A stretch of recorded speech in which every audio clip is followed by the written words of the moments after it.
오늘도 새벽을 깨워서 주님 앞에 나온 우리 성도님들을 예수님의 이름으로 환영하고 축복합니다. 이번 주에 계속해서 저는 데살로니가 전서의 말씀을 가지고 은혜를 나누고 있습니다. 어제는 3장의 말씀으로 은혜를 나눴는데 오늘은 중요한 4장의 말씀으로 은혜를 나누고자 합니다. 4장은 데살로니가 전서의 가장 중요한 부분이라고 할 수 있는 부분인 예수님의 재림에 관한 이야기를 하고 있습니다. 오늘은 조금 어려울 수도 있지만 하나님께서 바울 사도를 통해 하셨던 말씀을 우리에게도 깨닫게 해주실 줄을 믿습니다. 어제 본문인 말씀이었던 3장 10절에서 이렇게 기록하고 있습니다. 너희 믿음이 부족한 것을 보충하게 하려 함이라 라고 말하면서 그들에게 오해가 된 말씀을 전할 마음이 생겼습니다. 이들에게 예수의 재림에 대한 소망이 조금 이상하게 되었다는 것을 알게 된 바울은 이 편지를 통해서 먼저 알려주고 싶은 마음이 들었습니다. 그래서 이 편지를 통해 바울이 가지고 있는 재림과 죽은 자에 관한 이야기를 데살로니가 교회에게 하고 있습니다. 4장 13절부터는 이제 자는 자라는 단어가 등장합니다. 이 자는 자는 쉽게 말하면 죽은 자를 의미합니다. 죽은 자를 의미합니다. 데살로니가 교회에서 3주간 이렇게 지내면서 바울이 그들과 죽음과 부활에 대해서 이야기를 했습니다. 예수님의 죽으심과 부활 그리고 우리의 죽음과 부활에 대해서 이렇게 이야기를 했습니다. 근데 이들은 바울의 이야기를 듣고 오해했습니다. 예수님이 다시 오시기 전까지 아무도 죽지 않아야 된다는 오해 말이죠. 그런데 바로 예수를 믿고 난 다음에 죽은 사람이 나타난 겁니다. 죽은 사람이 예수를 믿고 죽은 사람이 발생을 한 겁니다. 그들은 죽음과 부활에 대해서 오해하고 있었기 때문에 죽은 자를 어떻게 대해야 하는지 고민이 되었습니다. 슬퍼해야 하나? 아니면 기뻐해야 하나? 그런 혼란이 있는 그들에게 13절은 이렇게 이야기합니다. 13절 함께 읽어보도록 하겠습니다. 시작. 형제들아, 자는 자들에 관하여서는 너희가 알지 못함을 우리가 원하지 아니하노니 이는 소망 없는 다른 이들과 같이 슬퍼하지 않게 하려 함이라. 아멘. 소망 없는 자들과 같이 슬퍼하지 않게 하려 함이라 라는 이 이야기는요, 이교도와 같이 비탄에 빠지는 것을 의미합니다. 고대 죽음에 관한 인식은 절망이었습니다. 테오크리투스라는 철학자가 이렇게 이야기했다고 합니다. 희망은 산자를 위한 것이며 죽은 자에게는 소망이란 없다라고 이렇게 이야기했다고 합니다. 이렇게 이야기한 것을 보면 죽음은 끝이다 라고 인식했던 것을 볼 수 있습니다. 죽음은 끝이다. 죽으면 끝이다 라는 이 인식이 만연했던 이 고대 사회 속에서 데살로니가 그 사회 속에서 예수의 복음은 달랐습니다. 14절 함께 읽어보겠습니다. 14절입니다. 시작. 우리가 예수께서 죽으셨다가 다시 살아나심을 믿을진데 이와 같이 예수 안에서 자는 자들도 하나님이 그와 함께 데리고 오시리라. 바울은 예수 복음의 핵심 부활을 이야기하고 있습니다.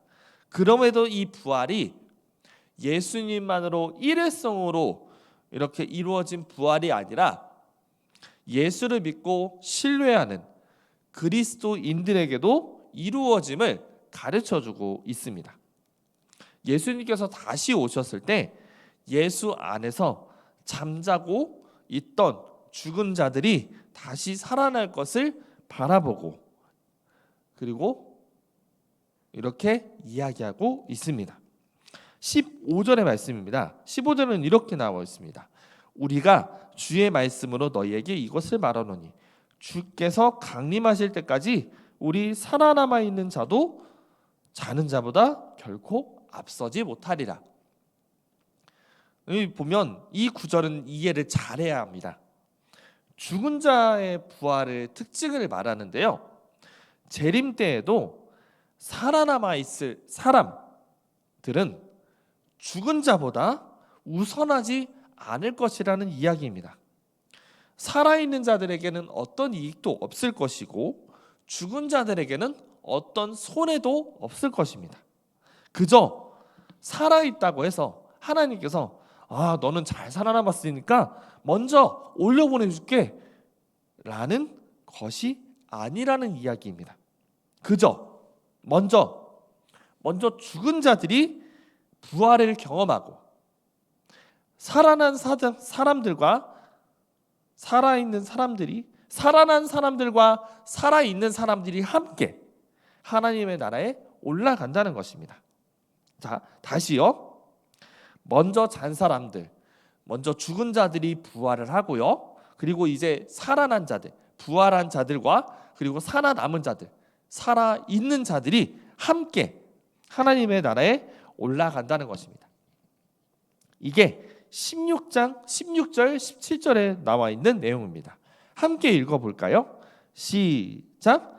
주께서 호령과 천사장의 소리와 하나님의 나팔 소리로 친히 하늘로부터 강림하시리니 죽은 자 그리스도 안에서 죽은 자들이 먼저 일어나고 그 후에 우리 살아남은 자들도 그들과 함께 구름 속으로 끌어올려 공중에서 주를 영접하게 하시리니 그리하여 우리가 항상 주와 함께 있으리라. 아멘. 여기서 끌어올려 간다는 이야기는 죽음에 속한 사람들을, 원래 죽음에 속했던 이 사람들을 영광의 부활의 천국으로 낚아채어서 올라간다는 것을 의미하고 있습니다. 여기 이 16절, 17절을 토대로 휴거라는 이 개념이 나왔습니다. 휴거, 이렇게 하늘로 올라간다라는 이 개념, 휴거라는 개념이 이 구절로부터 나왔습니다.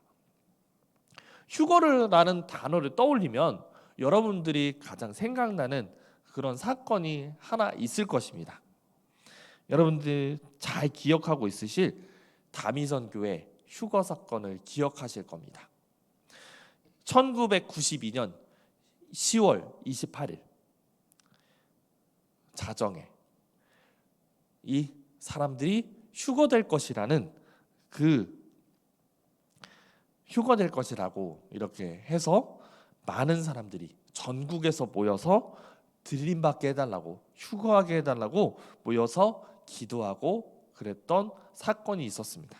그러나 그 휴거가 될 거라고 예상했던 시간이 지나고 아무 일도 일어나지 않았습니다. 왜 그것은 어떻게 된 일일까요? 그것은 5장 2절을 보면 알 수 있습니다. 5장 2절을 함께 읽어보겠습니다. 시작. 주의 날이 밤에 도둑같이 이를 줄을 너희 자신이 자세히 알기 때문이라. 도둑같이 임할 것이라 라고 이야기하고 있기 때문입니다.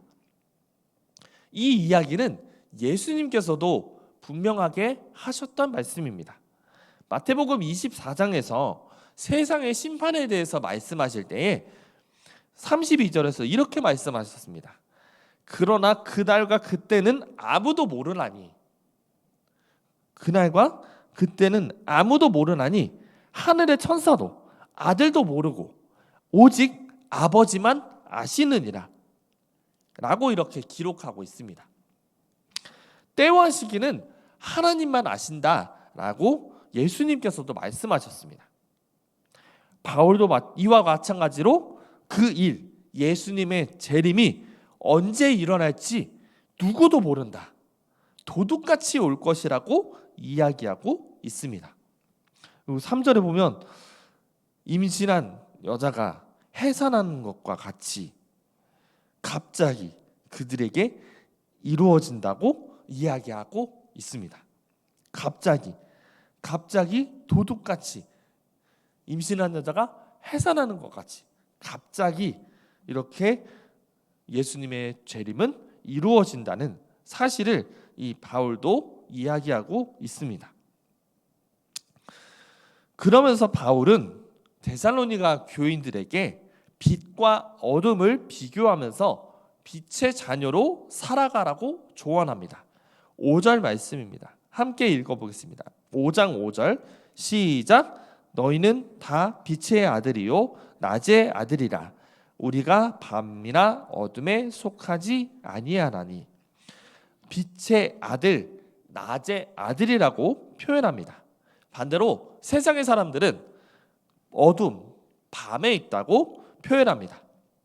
밤의 자녀처럼 자지 말고 깨어 있으라고 이야기합니다. 정신을 차리고 깨어 있어서 호심경, 갑옷을 입고 구원과 소망의 투구를 사용하라고 이야기합니다. 이것은 세상의 방탕한 습관으로부터 보호해주는 방어막과 같습니다.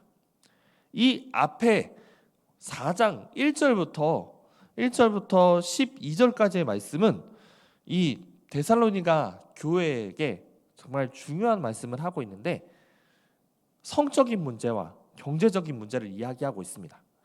그것을 잘 이겨내라고 이렇게 이야기하고 있는데 그것을 이제 방탕한 습관이라고 표현을 하면서 의의 호심경과 의와 믿음과 사랑의 호심경 그리고 갑옷을 입고 구원과 소망의 투구를 쓰면서 그 방탕한 습관으로부터 방어하여라 라고 이렇게 이야기하고 있습니다. 그리고 바울은 예수님과 죽으심과 부활로 재림에 대한 이야기를 다시 마무리하고 있습니다. 9절과 10절 하나님이 우리를 세우심은 노하심에 이르게 하심이 아니요 오직 우리 주 예수 그리스도로 말미암아 구원을 받게 하려 하심이라. 예수께서 우리를 위하여 죽으사 우리로 하여금 깨어 있든지 자든지 자기와 함께 살게 하려 하셨느니라. 아멘. 이렇게 예수님의 죽으심과 부활을 다시 한번 선포하고 있고 그러면서 11절에 권면하며 덕을 세우라고 이야기하고 이렇게 이 재림에 대한 이야기를 마무리하고 있습니다. 예수님의 재림, 우리의 생각에 상상은 되지만 믿기지 않는 것이 현실입니다. 그래서 교회에는 지금 재림에 대한 이야기가 많이 나오지 않고 있는 것이 사실입니다. 예수님의 재림에 대한 이야기가 나오지 않고 나와도 이상한 소리하는 이단이 아닌가라는 생각도 들기도 합니다. 그러나 저는 확실하게 이야기할 수 있습니다. 교회는 반드시 재림신앙이 필요합니다. 예수님께서 언젠가 다시 오신다라는 이 재림신앙이 분명하게 필요합니다. 예수님께서도 이야기하셨습니다. 내가 반드시 다시 오실 것이다. 다시 올 것이다. 내가 올라간 그대로 내가 다시 올 것이다 라고 사도행전에서도 이야기하셨고 많은 복음서에서도 이야기하셨습니다. 예수님께서는 이 땅에 다시 오실 것입니다. 처음에 이 땅에 오셨을 때엔 약한 아기의 모습으로 오셨습니다. 그러나 다시 오실 때에는 천사들을 데리고 이 땅에 내려오실 것입니다. 그러나 이 시기는 언제인지 알 수 없습니다. 만약 몇 시 몇 분에 예수님이 다시 오신다라고 이야기한다면 그것은 100% 이단입니다.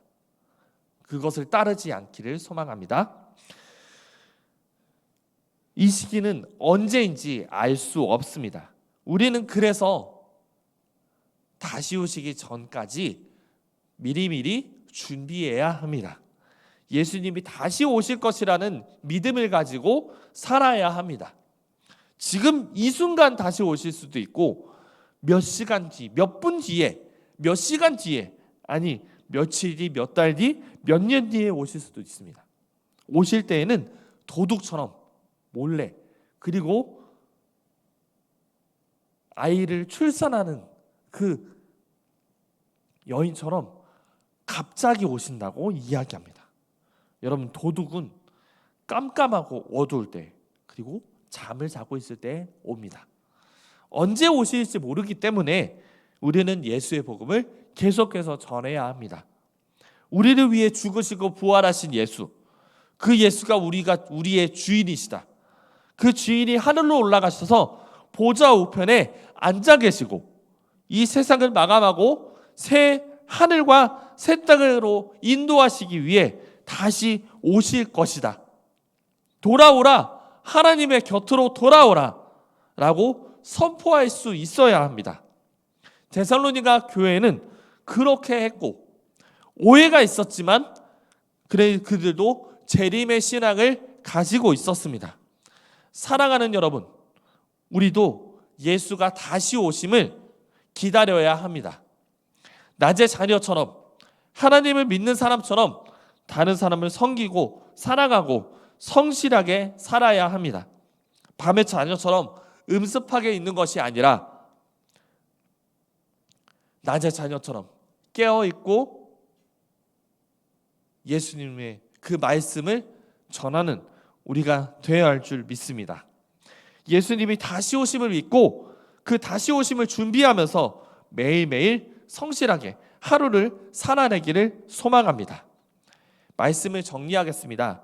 오늘 데살로니가 4장 13절부터 5장 11절을 통해서 예수님의 재림에 대해서 생각해보는 시간을 가졌습니다. 예수님은 말씀하셨습니다. 분명하게 말씀하셨습니다. 내가 다시 오겠다. 예수님은 다시 오실 것입니다. 믿으십니까? 무엇보다 예수님께서 자신께서 다시 오신다고 말씀하셨습니다. 사랑하는 여러분, 그 예수님의 재림을 기다립시다. 그리고 오늘이 마지막 때인 것처럼 성실하게 살아갑시다. 그리고 옆에 있는 이웃에게 예수의 복음을 전합시다. 언제 오실지 모릅니다. 도둑같이 오신다고 말씀하셨습니다. 그리고 해산하는 임산부처럼 다시 정말 갑자기 오신다고 말씀하십니다. 그래서 우리는 더욱 중요합니다. 옆에 있는 사람에게 예수의 복음을 전해야 합니다. 옆에 있는 사람이 예수의 복음을 듣지 못하고 그냥 그 영원한 지옥에 빠지면 어떻게 합니까? 우리가 그들과 함께 영원한 저 천국에 가야 하지 않겠습니까? 우리의 이웃, 우리의 가족과 우리의 친구들과 우리의 이 교회에 있는 믿는 사람들, 그리고 내 직장 동료와 함께 저 천국에서 영원히 함께 살아야 되지 않겠습니까? 그래서 사랑하는 여러분, 우리 복음을 전하며 나아갑시다. 예수의 복음을 계속해서 전하며 나아갑시다. 예수님은 분명히 말씀하십니다. 다시 오신다. 오늘의 말씀처럼 재림의 때에는 죽은 자가 살아나서 살아있는 믿음의 사람들과 함께 저 새하늘과 새 땅에서 하나님과 영원히 산다고 말씀하셨습니다. 그 옆에 있는 사람이 내 이웃, 내 가족, 내 친구들, 그리고 여기 있는 우리 믿는 사람들, 그리고 직장 동료들 이어야 하지 않겠습니까? 오늘 하루 그 사람들에게 예수의 향기를 나타내기를 소망합니다. 그리고 예수의 복음을 전하기를 소망합니다. 마지막 때인 것처럼 예수님께서 다시 오신다는 것을 우리가 믿고 신뢰하면서 오늘 하루 그 옆에 있는 나의 이웃들에게 예수의 향기를 나타내며 복음을 전하는 저와 여러분들이 되기를 간절히 소망합니다. 기도하겠습니다.